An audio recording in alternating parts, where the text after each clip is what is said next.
আমাদের এই মিছিল নিকট অতীত থেকে অনন্তকালের দিকে। আমরা বদর থেকে উহুদ হয়ে এখানে শত সংঘাতের মধ্যে এই শিবিরে এসে দাঁড়িয়েছি।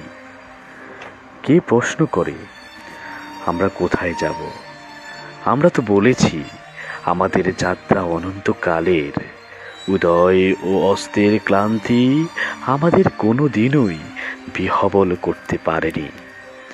আমাদের দেহ ক্ষত বিক্ষত, আমাদের রক্তে সবুজ হয়ে উঠেছিল মুতার প্রান্তর।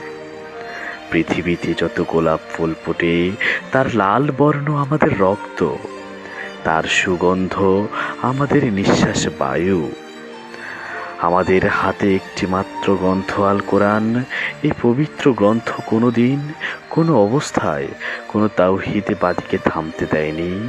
আমরা কি করে থামি?